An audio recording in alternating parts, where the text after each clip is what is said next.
Hello, everyone, and welcome to Exploring the Ransomware. Great start. Let's start over.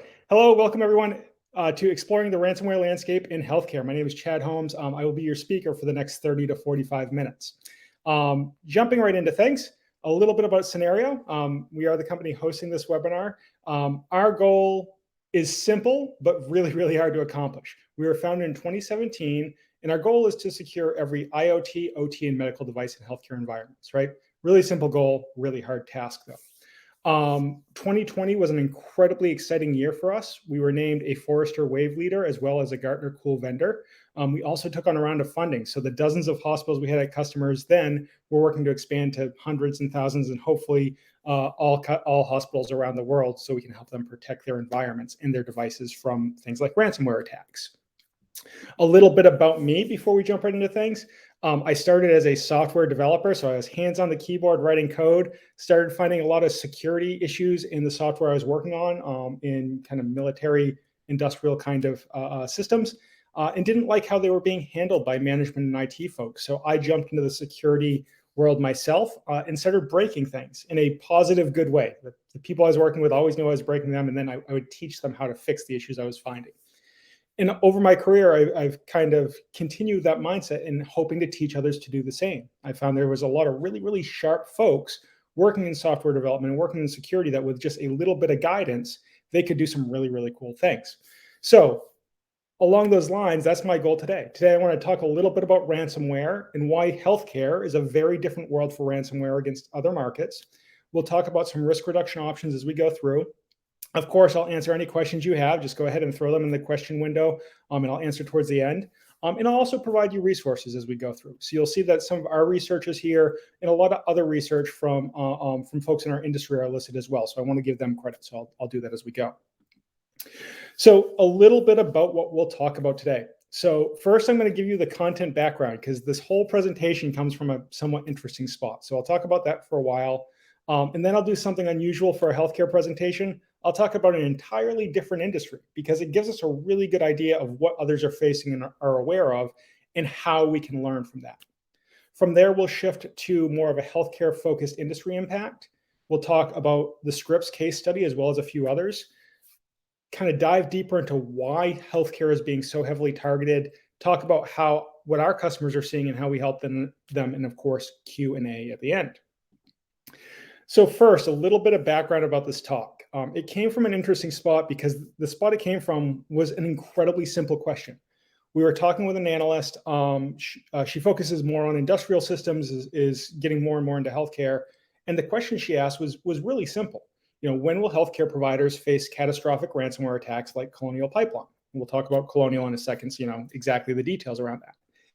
And our initial response was like, well, they already are. Doesn't everyone know this? And it was a bit of a moment of self-realization for our team because we realized that while we live this every day and while we help hospitals protect themselves on a daily and minutely basis, a lot of people don't realize just how under attack healthcare facilities are.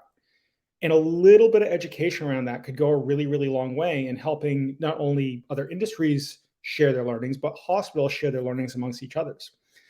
So what we did is we went back, we kind of gathered all the information we had and started to go back and forth with the analysts and realize, oh, we have kind of a cool presentation here. So here's the scary details that we found, and here's how we present them, and here's how we're going to work to educate everyone.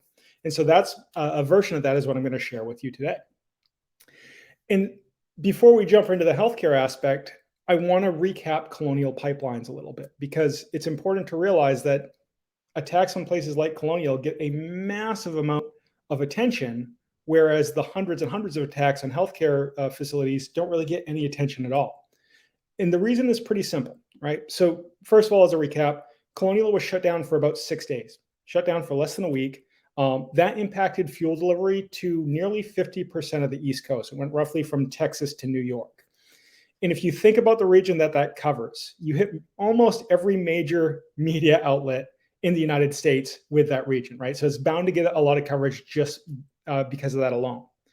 On top of that, Colonial did something that some people do and some don't, is they paid the ransom so they could get back online quickly. They paid a ransom of 75 Bitcoins and actually worked with the US government to recoup about 64 of those. Now, one interesting little fact here is because of Bitcoin fluctuation, the daily fluctuation there, even though they recovered almost all the Bitcoins, they only recovered about half the actual monetary value. So that's a fun little kind of Bitcoin fact in terms of how it impacts the real world. There are a couple other really interesting things about this attack, though. First is during the attack, a hacking organization called DarkSide came out, and they didn't actually say, hey, we executed this hack. It's thought that they did. But what they did say was, our goal is to make money. It's not about creating problems for society. And it's a really important statement because it gives us the insight into why all these attacks are happening. It's not necessarily to cause chaos. In fact, almost every case, it's not to cause chaos. It's actually to drive revenue. These are business people that have a pattern of attack that will drive revenue to their organizations. And that's really, really important to remember, regardless of the industry. The other thing that's really important to remember is that the attackers didn't actually take down the pipeline. Colonial took themselves offline. The attack itself was really rudimentary. It was a password in a VPN service that just had never been changed from the default. So they just kind of logged in with known default credentials and attacked some back office systems. And Colonial's reaction was to take down the pipeline for two reasons. One is they wanted to make sure that the attack didn't spread, completely valid reason. And the other was that they didn't want to lose revenue. They didn't want to continue delivering oil and gas if they couldn't get paid for it. It's their company, they're more than willing to do it, but the spin in the media and the spin from their PR people was such that it sounded like hackers took down the pipeline, when in reality, they took it down themselves as a response to the attack. So when we ask the question of when is healthcare going to actually face a Colonial Pipeline type moment, we have to understand what Colonial means. In part of that question was, when are we going to see catastrophes like this? And the word catastrophe is funny because everyone uses it in a very, very different way depending on the circumstances.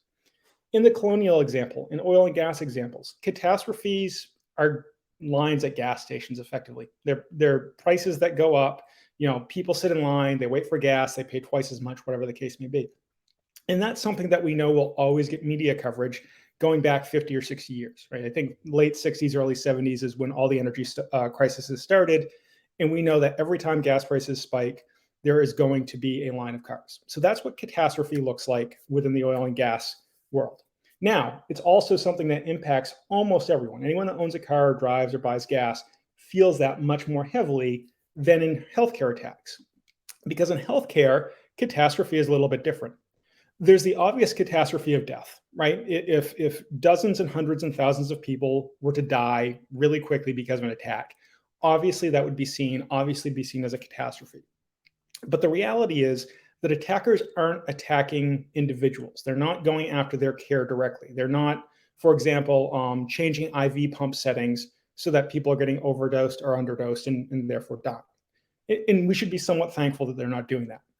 But the catastrophe that's actually happening in healthcare is the impact on patients, often due to diverted care or delayed care, right? And we know anytime there's diverted or delayed care, whether it's because of an attack or some other reason, understaffed ERs, for example, we know that anytime there's that delay, people are going to fare worse in the long term. They're going to have higher mortality rates. They're going to have more complications with the treatment they should have been getting. Effectively, their quality of life is going to be shortened and worse.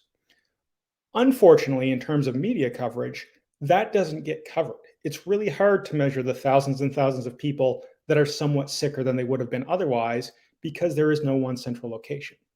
There is no one central group that you can measure. You have to work really hard to find that, and it's really not great headlines. So when we talk about catastrophe in healthcare, it is absolutely happening from these ransomware attacks. It's just not getting the coverage because it's really, really hard coverage. And frankly, it's not a great story that a lot of journalists would focus on.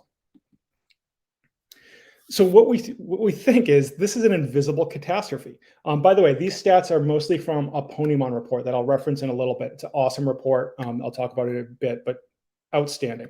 So what we're seeing is the invisible catastrophe they're facing is that when hospitals are hit by ransomware attacks during COVID timeframe, so during the last 18 months or so, 71% of those hospitals are seeing increased lengths of stays among their patients.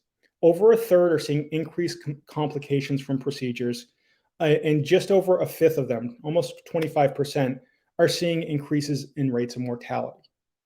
So the reality is that these ransomware attacks, particularly during COVID, where hospital staffs are already cut thin, staff short, they have people quitting. There is a real impact on the quality of care. There's a real impact on the humans that are getting care. But unfortunately, because it's not all happening in one central location, it's kind of hard to cover, and we're not hearing a lot about that. And so what's happening is we're starting to see little reports on individual instances that may be a little more newsworthy, say. A great example is what happened down at Spring Hill Medical in Alabama, where there was a ransomware attack in 2019, kind of right before all the big swath of ransomware attacks started to happen. They were attacked. They didn't have a great playbook in place, which is perfectly fine, particularly at that time. And unfortunately, a newborn ended up dying a few months later because of the impacted care during the birth. And so when we see stories like this, we have to go past the headline, that tragic headline, and actually look at what was happening within the hospital at that time to learn from that. And because of the lawsuit that came out around that case, we actually have a lot more insight than kind of any other healthcare breach we've seen. So the real risks when you have a ransomware attack on a hospital begin with chaos, right? So what happens is machines are going down left and right. Nurses and doctors are trying to treat patients. IT staffs are trying to keep things up and running. And it's literally just chaos. People literally running around everywhere, unplugging machines, whatever the case may be. During all that, you still have to provide care. So what we're seeing is in these cases, a lot of nurses are going in, and the nurses that kind of are more senior, that have been working for 30 and 40 years, in some cases are very close to retirement, might be semi-retired. They have to very quickly go back in their mind to the 30 and 40 years before they had all this automated equipment that's connected, and rapidly retrain all their peers and all their coworkers on how to provide care when you don't have the niceties of newer technologies. And that very quickly shifts to manual medicine, where charting starts to be done on pen and paper, where vital signs are no longer read with automated digital equipment. They have to be read by human.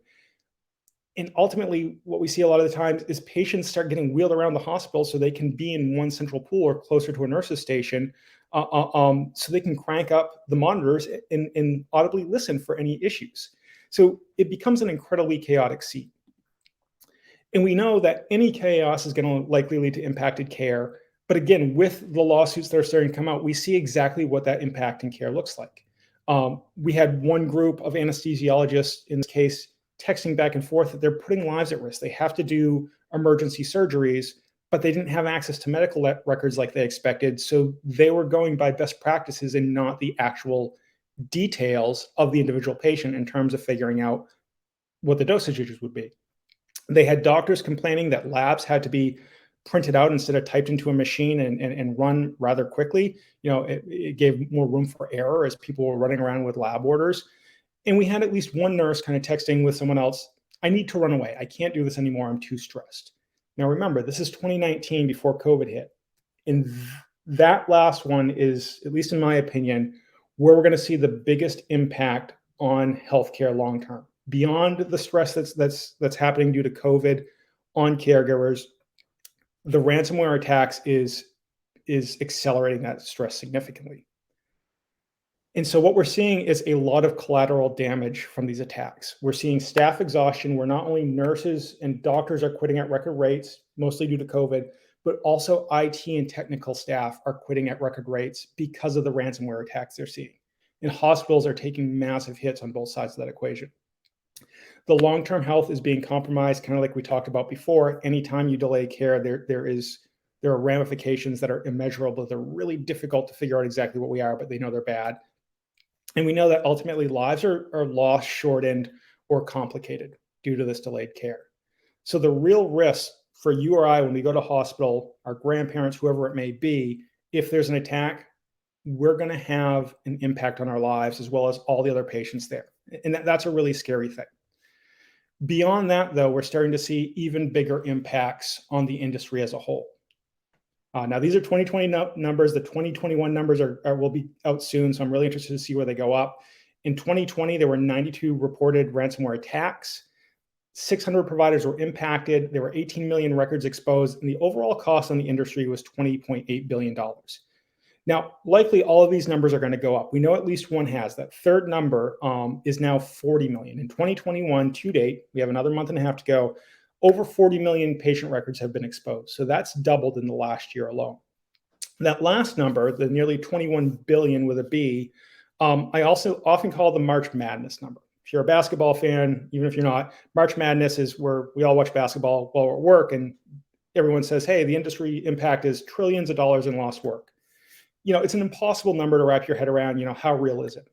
But as we see more and more breaches, we can actually start to validate whether that number, that really huge number, and impact on the healthcare industry from a financial perspective is real. And what's happening is all these additional reports come out, and as hospitals start sharing information about their breaches and the costs, we're starting to build a really good cost model of what actually happens during a breach. And we can start to actually justify that, yeah, 21 billion is pretty spot on in terms of overall impact, financial impact. Now, the components here, some are pretty obvious. Things like lost revenue, we'll see in a second that lost revenue can far exceed any of the other costs. Response and recovery costs are often in the tens of millions of dollars. Ransom paid is usually a tiny drop in the bucket, right? It's usually somewhere between $250,000 and $1.5 million. It's not a lot when you start looking at the overall picture. Not to say you should always pay the ransom, right? There's a lot of debate about how to handle that, but it's usually a small fraction of the cost compared to others.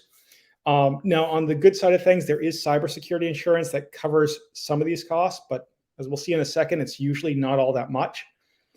Once people have restored their systems, the additional long-term costs start to pile up pretty quickly. They see regulatory fines, right?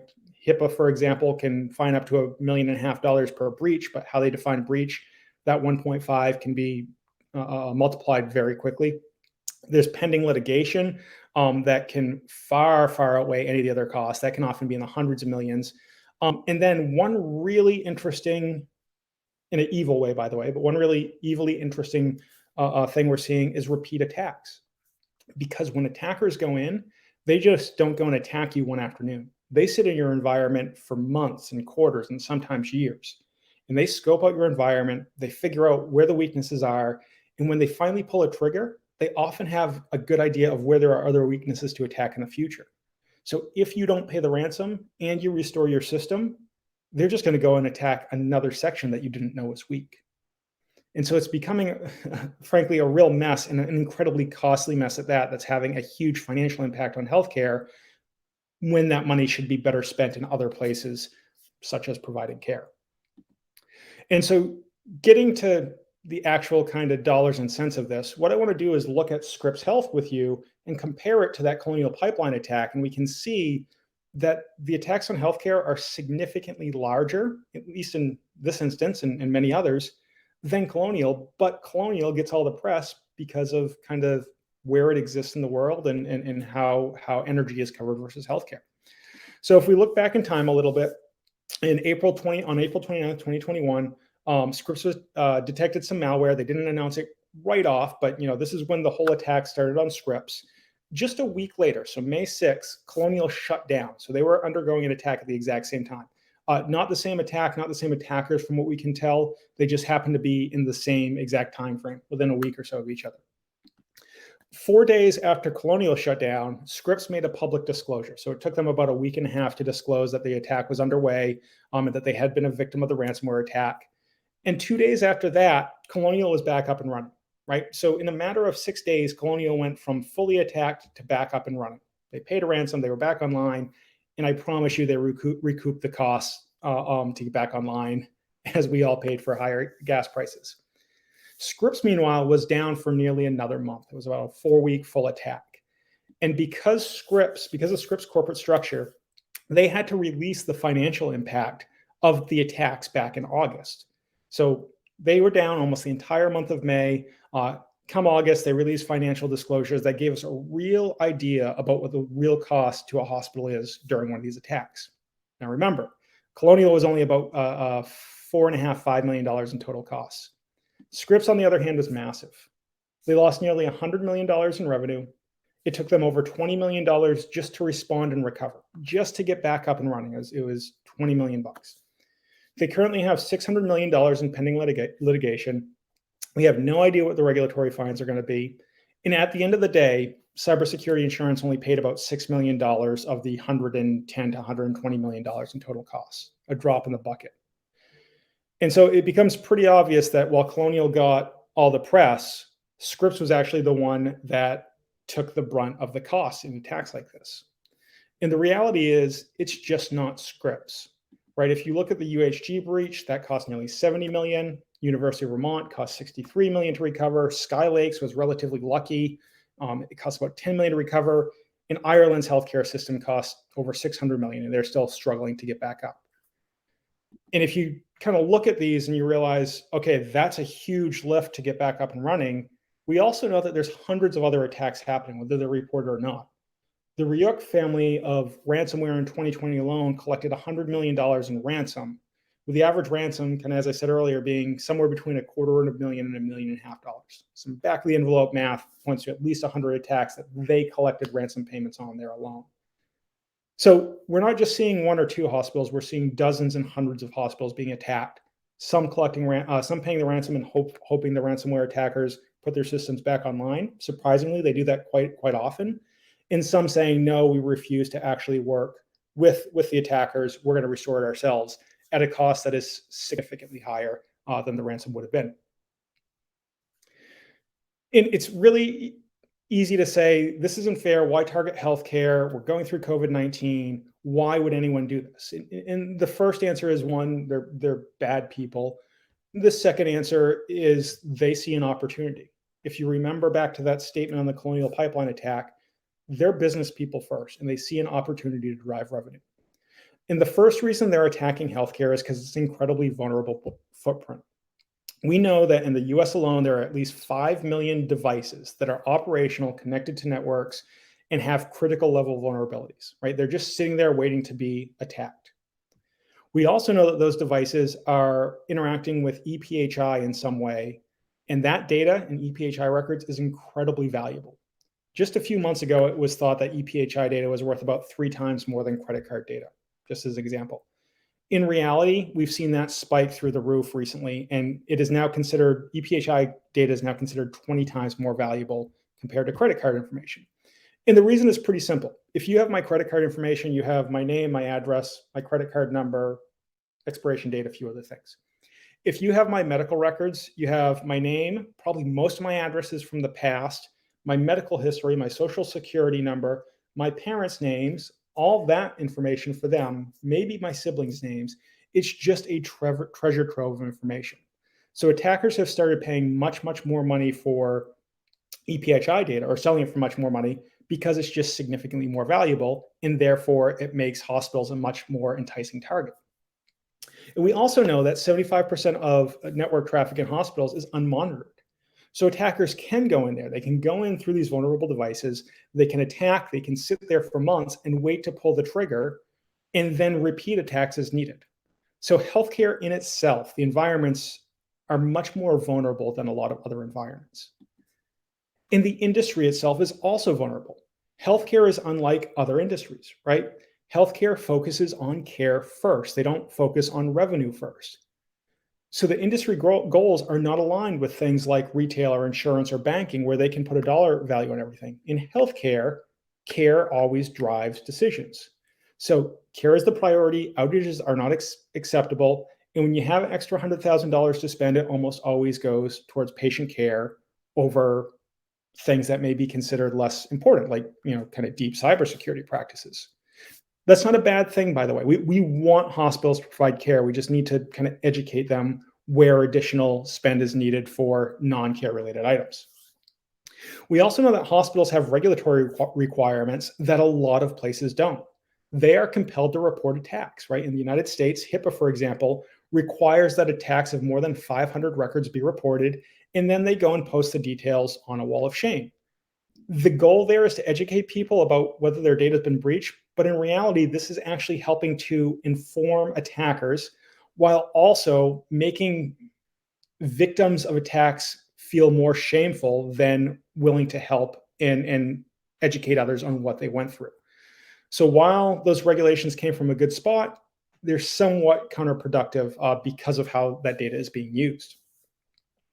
We also know that in healthcare, there are slower security adoption practices, simply because spend isn't as high as in other industries. There's a greater attack surface, like we just talked about. And sometimes there's a bit more reliance on cybersecurity insurance, which, as we see more and more attacks and we dissect how much they cost, we're seeing that doesn't really cover more than a drop in the bucket of the total overall cost. And then finally, healthcare is getting conflicting guidance about how to address these issues, right? The FBI and other government officials say, don't pay the ransom. We don't want to encourage ransomware attacks. And that's right. We don't want to encourage them. But when a ransom, is a small fraction compared to the total recovery costs, there are really, really hard decisions that have to be made there. In whatever route executives go and people in charge of hospitals go, there is no silver bullet. Whether they pay the ransom or whether they pay for a full recovery, they can't guarantee that they're going to be protected against ransomware attacks again. All they can do is hope that they don't get attacked and kind of moves down the road to the next person. And so not only are the devices in the environment in healthcare vulnerable, the industry itself, just because of how it's structured, becomes incredibly vulnerable as well. And to complicate all those matters, we're seeing shifting attack patterns. Again, remember, attackers are business people now. They are looking for places where they can most easily attack and collect revenue. And so this is a great report. I referenced it earlier. This was done by Ponymon with Sensinet. We wish we had been a part of this because it is outstanding. It's full of gems. I highly recommend everyone register and download the report. Sensinet can thank us later. But ultimately, what we're seeing is it was always assumed that ransomware attacks were driven through flaws or attacks through phishing and cloud applications and on-prem applications, spaces where there's already a lot of spend in education and awareness. And one of the things that this report uncovered was that attacks on medical devices and then kind of data exfiltration through those devices and other complications account for about 21% of the root causes of attacks, which is equivalent to phishing. So if you're in a hospital and you think about the amount of phishing training and protections you have in place, and then you ask yourself, do we have that same level of investment and resources in device security? The answer is probably not. And so you have this big swath that accounts for nearly a quarter of all these attacks that is just wide open to the world for attack. And that's absolutely terrifying. Shifting to our customers a little bit, they're seeing the same things. They're seeing vulnerable devices, they're seeing a vulnerable industry, and they're seeing attacks coming from different places. Some of the more interesting places we see, first are, of course, malware. But the malware we're seeing varies. We see some malware that's over 2 decades old. It's bouncing around. It's hitting old Windows boxes that aren't covered by typical IT practices. And it's in some environments, it's sat there for years and years and years trying to execute. We saw one case that was really interesting where it was actually trying to replicate to the point where it was dragging all the network traffic down. But because the network was mostly unmonitored, there was no awareness that the performance issues were actually related to malware. So we work with our customers to identify that malware, and I'll talk about how we do that in a second, and make sure that it's not infecting machines and not replicating throughout, and then ultimately leading to an attack, whether it's 20 years old or whether it's 2 days old. We do the both. We do the full scale of timeframes there.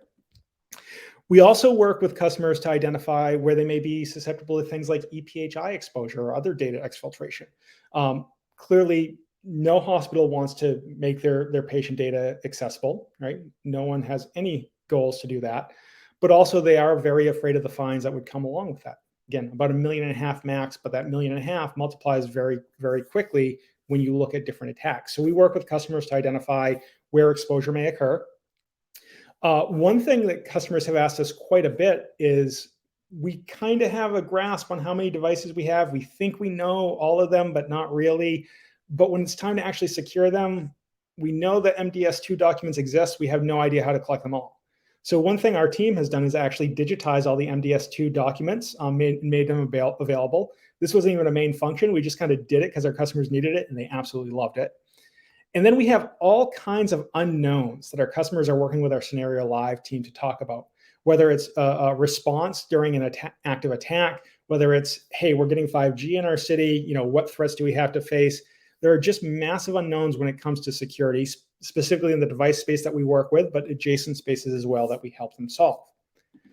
And the way we do this is a bit of a two-tiered approach. The first thing we do is attack detection and response. We launched this about a month and a half ago, And it's based on a customer case study. It was a really cool case study where we were working with them on a POC for our bigger suite of offerings that I'll talk about in a second. And what we saw was all this malicious traffic bouncing around. We identified the malware, and they said, "Hey, we'll get the vendor to fix the devices that are infected." They came back a few days later and said, "Actually, that vendor wants to charge us six figures. Is there anything you can do to help us?" So we worked with them in that incident and kind of squashed it. And at the end of the day, we looked back and said, "Oh, this isn't a one-time service. This is actually a product. The structure we built around it, the technology we built to help them in that case, was the core of a really cool product." So right now, what we do with all customers on day one is roll out attack detection and response. We identify active attacks in their environment, quickly see what they're connecting with, where they're trying to execute, and squash them immediately. So happy to demo that at a different time. Our more traditional set of offerings fall under kind of a rapid risk reduction bundle. First, they focus on segmentation, right? So what we do is we go into customers and we identify based on the traffic going back and forth. One of the really cool things about IoT and medical devices is they're incredibly chatty, right? So we can learn a lot just from the traffic that's going back and forth. We implement it in a passive way, so it's not impacting your network traffic. And based on that traffic and based on the information we can get from it, we can get not only a highly accurate risk inventory, but a highly accurate inventory of the system as a whole. A lot of places kind of stop at inventory and hope to figure out security later. Because we come from a security-first approach, that inventory is just a really, really nice byproduct to have. And once we have a good idea of the risks that have been introduced and the types of devices and where those devices are, we put segmentation policies in place in an automated way. Now, of course, we don't want to do that without checking with your team and fully testing them. So before we do, we have virtual segmentation analysis to make sure there are no functional clashes. And if there are, we work with your team to validate whether those are accurate or not and fix them before they go live. So segmentation efforts that used to be highly manual take months and months of effort. We're highly error prone. We cut a lot of that error down significantly by automating it, and then provide guidance and information for that last little 1% of issues that the humans do have to look at. We also have services like service hardening and vendor access control. Right. So one thing that we recognize is that external access to some devices is required. Right. Say you have a service provider or a vendor who needs to go in through a secure tunnel and maintain and update your MRI machines, for example. It's a perfectly valid use case. But a lot of times those permissions, whether it be a secure tunnel or reaching out for some set of data, the permissions are overly broad. And so what we do is we work to identify where vendors are accessing your systems and make sure that they only have the access to the level they need. No more, no less, just enough to do their job. So ultimately, we want to make sure that your environment is hardened as much as possible. The devices are segmented in a way where they're still entirely functional, but if they do get attacked, it's not going to bounce around. And of course, if there are any issues that can be remediated, we will. But in the case where they can't, because most devices have issues that can't be remediated, things like out-of-date operating systems, we're going to put very strict mitigating controls in place that allow them to function without impacting that functionality. If you want to learn more, if you want to see a deeper demo on how we do all this stuff, go ahead and contact us. We're available at Cynerio.com. If you have any specific questions for me, go ahead and type them in right now. I'll be happy to answer them, but you can also reach out at chad.holmes@Cynerio.com. As you might expect, we're on every major kind of business platform. So LinkedIn, Twitter, Bright Talk, YouTube. Avia Health is a good one that launched recently too. So we're playing around with that. And before I jump to questions, a couple of resources and thanks. Huge thanks to the research team on our side. That Point of On report is outstanding. Cattell Thielman, who kind of asked the question about, the Colonial Pipeline stuff and how it applies to healthcare. Huge thanks to her for not only asking that question, but talking with us through some things. There's a couple other interesting reports and references there. So with that, I am going to go ahead and open it up to questions. Let me go ahead and end my slide here. See what I have for questions. All right, so the first one, are attacks like the Scripps and Spring Hill attacks outliers, or do you think we'll see more in the future? No, they're certainly not outliers, right? We're seeing hundreds of attacks a year right now, so they're not outliers. We will likely see more because, first of all, most of these attacks are incredibly rudimentary. They're very, very basic. Um, those will evolve as people start to protect themselves more. So we don't see the attacks going down at all. Some of these hacker collectives are being shut down, but there's still a long, long fight ahead of us. So they're absolutely not outliers, and there's more to come. Next, and I get this one a lot, when do we think hackers will start harming patients? I'm somewhat optimistic here in that I don't think they're going to start going and directly harming patients, right? I don't think they're going to go start cranking up or cranking down medicine, because to do so would probably be an act of war to some degree, and governments would get involved with military force. And I think the hackers, being business people, are smarter than to do that. That said, while their intent may not be to hurt people right now, their actions are, right? So even if they're not directly impacting medications or whatever the case may be, they are leading to delayed, deferred, diverted care, whatever the case may be. So intentions may not be to hurt people, but they're actively hurting people in large, large numbers right now, and will likely continue to do so until they're shut down. So unfortunately, it's just the fact of the matter that we'll see for a while. Finally, do we have any data on attacks that have been stopped or the success rates of these attacks? We don't have a lot of data there because it's really, really hard to report on things that didn't happen. And more importantly, we're finding that in healthcare in particular, a lot of people aren't really willing to share their experiences. There's still the shame around it. If you look at other industries, you look at Colonial, they have very openly talked about what they experienced. You look at things like Merck from a couple of years ago, where there was, I think, $1 billion plus in lawsuits and fines that came with that. They actually went on a roadshow educating how they were attacked and how other people can stop it. So, back to the original question, we don't have a lot of data on the attacks. What I would encourage healthcare industry people to do is start talking amongst yourselves, share what you've experienced.